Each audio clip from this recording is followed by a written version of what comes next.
How impressed have you been with the youngsters? And of course, the club being relegated to this level, it does give an opportunity to younger players, doesn't it? Yep, definitely. I've been happy so far, really happy. As I've mentioned once or twice, I think if you work hard and you show a good attitude, you can't go too far wrong, especially as a young player. And I've seen that in abundance with the boys here, but the quality is excellent. There's stuff that we all need to work on still. I'm 32, 33 in September, there's still stuff I need to work on. There's certainly things that I've recognised that the young boys still need to work on, but the main focus for me is that the mentality is right, and from what I've seen so far, it's been outstanding. Yeah. Even the small little things today. Jerry, the young centre half that's come in, he's played 45 minutes, he's done well. He's the first one, dragging boys over to do running. Small little things like that serve you extremely well going through the season. Yeah, because it is all those little 1%, isn't it? We always say it. I know it's a cliche, but it's absolutely true, and you've been in the game long enough to know that. It is, and when it's part-time, which Dover have been for a little while, it's just as important what you do when you've got your football boots on as it is what you do at home. And I can tell that a lot of the boys there, when they're at home, they are looking after themselves, because ultimately you mix those two together and you'll give yourself the best opportunity week on week to be successful out there. I mean, I remember non-league back in the day when people used to go and get hammered on a Friday night. That's not happening nowadays, is it? It's not, no, but what I will say on that is I think as you get a little bit older, you know what works for you and what doesn't.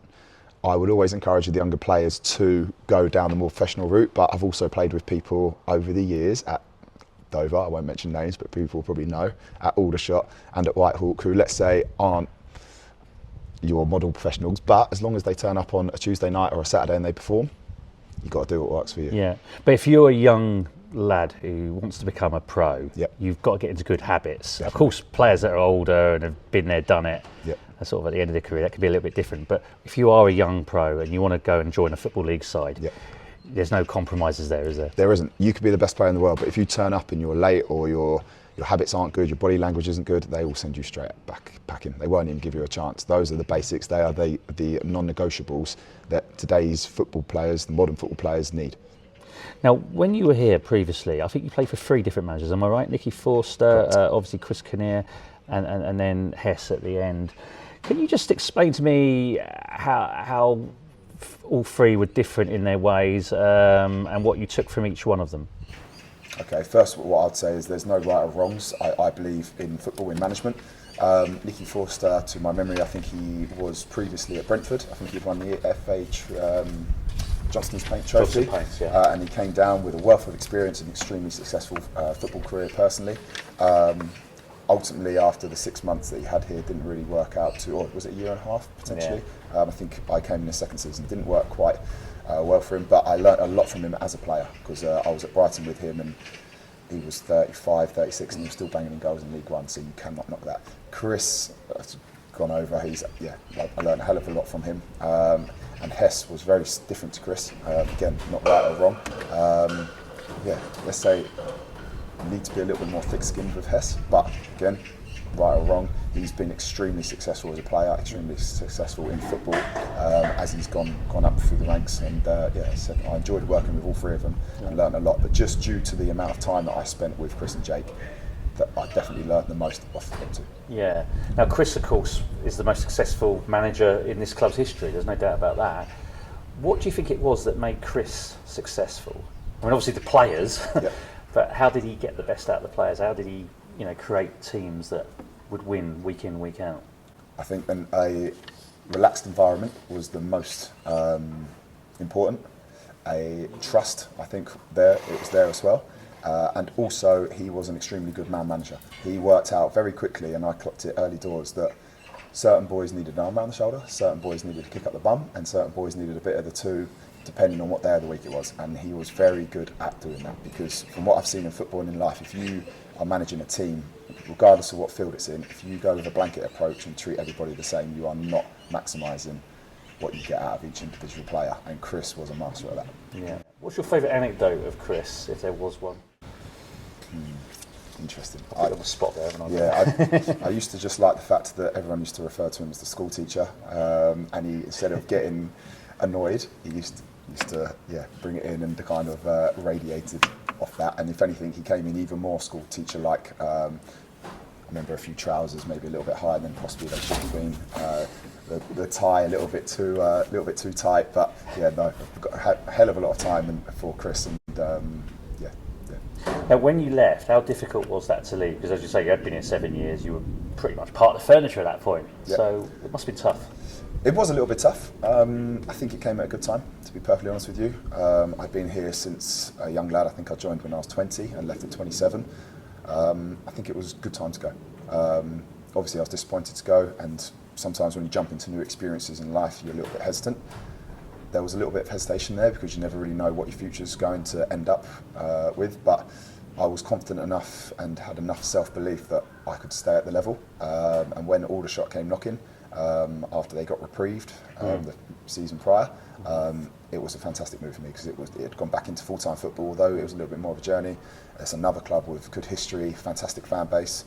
And yeah, I kind of quite quickly after the first initial couple of weeks, had reset myself and my focus onto second projects and such. Now, obviously, you had 3 seasons there, but of course, you picked up a pretty bad injury, didn't you? Just tell us a little bit about that.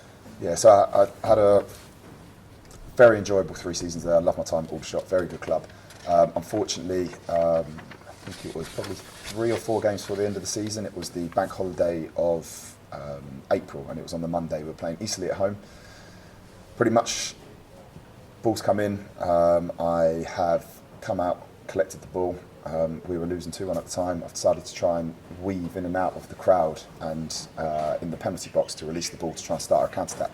One of their players has seen what I've tried to do, and literally I've tried to jump into him, and as I've landed back onto my left foot, instead of my knee going forward, it went to the side. And in turn, I've done that movement thousands of times in training, completely inconspicuous. It just happened. I've ruptured both my ACL, which is common, but I also ruptured, which is slightly more uncommon, my meniscus as well. So had to wait a month for the operation. I went and saw a very good surgeon. Again, massive thanks to Aldershot because they looked after me. They got me in front of a very, very good surgeon who looks after a lot of Premier League boys. He said to me that I've got to pretty much prep the knee, so I had to kind of get it ready for operation, which I didn't really realise that was a thing. Spent about a 1.5 years out from football, which, again, thanks to Tunbridge Angels because I live in Tunbridge. And pretty much they called up and spoke to me and asked if I could be the goalie coach for the year down there that I was out, and it was an easy decision. I'd missed football on a Saturday. Although I enjoyed the first week or 2 following the missus around shopping, I was getting a bit bored of, that one's lovely. So, went back down with Tunbridge. Loved working with Jay and Blackie. I think we welcomed them down in a couple of weeks. I saw a completely different side of football. They welcomed me in, even when they were talking to players about contracts and, let's say, a little bit more delicate subjects. So it was fantastic to see. And I thoroughly enjoyed my time down there. And they also allowed me to do the rehab and gave me access to the physios if I needed it. So, it was excellent. And I don't think I'd be here playing as I am today if Aldershot didn't look after me as well as they did, and Tunbridge didn't offer their services. So I'm very grateful for them. Can I ask you, honestly, did you fear that your career might have been over at one point or not? I'm a very positive person, but my wife likes to remind me that there was one day I woke up and I asked her the question, do you think I'll ever play again? And she kind of shook her head. But not in a no, it was a case of don't go down that road, you're all right, you'll be fine. The first 3 months were difficult. I couldn't bend my knee past 90 degrees, I was in a brace, my leg would swell if I was on my feet for any more than 2 minutes. I was attached to a I can't remember what they're called. It's an ice machine. I can't remember what they are called. Yeah, I know you do. The compression ice machines. And the first 3 to 6 months were not fun. I was sat on the sofa, leg in the air, just had to wait for the swelling to go down. So it was tedious, but no, I was extremely disciplined to try and get myself back. And it made me very aware of how lucky we are to play football at a good level in front of a good set of fans at a good stadium after having that year out. Yeah. And then you eventually ended up going to Whitehawk. So you dropped a couple of divisions there. Yep. Was that a difficult thing to do? Because you played nearly all your football in the National League. Yep. It was a little bit of a shock to the system. I had a few things lined up higher up. The general consensus with the 2 or 3 clubs that I was pretty much going down to sign with was, I spoke to the owners, they're unsure about uni, which was, it made complete sense. I hadn't kicked a football since, they weren't aware that I'd kicked a football since I played.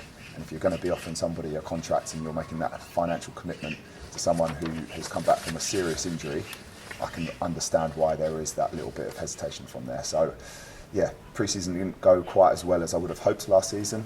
Whitehawk were in a position where they were looking to bring in an experienced player, and after speaking to them in their sort of remit for the season, I thought it was going to be a very good home, and as I said, I thoroughly enjoyed it down there. Yeah, and so obviously you're still in this division here with Dover. So what can you tell us about this division and the standard? It's tough. It's hard, as non-league football is. Slightly different. Obviously, you go into the National League, it's quicker, it's more physical. Drop down a level, it's that little bit not as physical, maybe not as quick.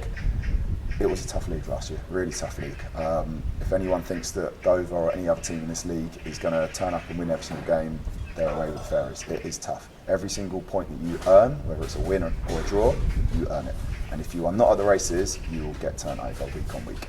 So, yeah, as I said, I've been very impressed with the boys so far, because I wasn't too sure how their mindsets would have been coming in from last season, and obviously the disappointment that they had, but they are fired up. There is fire in the belly, and as I said, you can't go too far wrong, I don't think, with that in the team. With that in the team. And as I say, we're talking after the Ramsgate match. Good to get some goals and get a victory, because that's important, isn't it, for fans to see a bit, something to look forward to, some optimism around the place. Definitely. As we alluded to earlier, momentum in football is massive, and if you lose every week, it's hard for the players, hard for the fans, hard for the town, because you turn up and you get that repetitive feeling of sadness, of disappointment, and maybe a little bit of anxiety creeps in. However, the other way, when you're used to winning, confidence, it's so important. And although people may not or take too much sort of notice at pre-season games, I think it is very important, because Dover, being completely honest, for the last 4 or 5 years, it's been bad. They haven't won many games, and that feeling within the dressing room, within the staff, within the fans and the town hasn't been good with their football. And it is very important that this season we get used to being hard to beat, picking up points, and as I said, we'll see where it goes. Obviously, you made a lot of friends here during your 7 years, and some of them were here today, of course. What's your message to them, the Dover supporters? It's fantastic to see a lot of faces who I remember. I'm not so good with names, Justin, but faces I remember.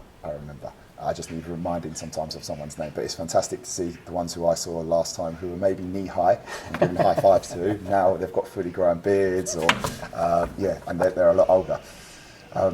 It's great that they are still supporting their club, and as I said, I'm hoping that when the positivity comes back, and I like to think that from what I've spoken to the last 10 days, we've only been in 10 days, but it's a good feeling about the place.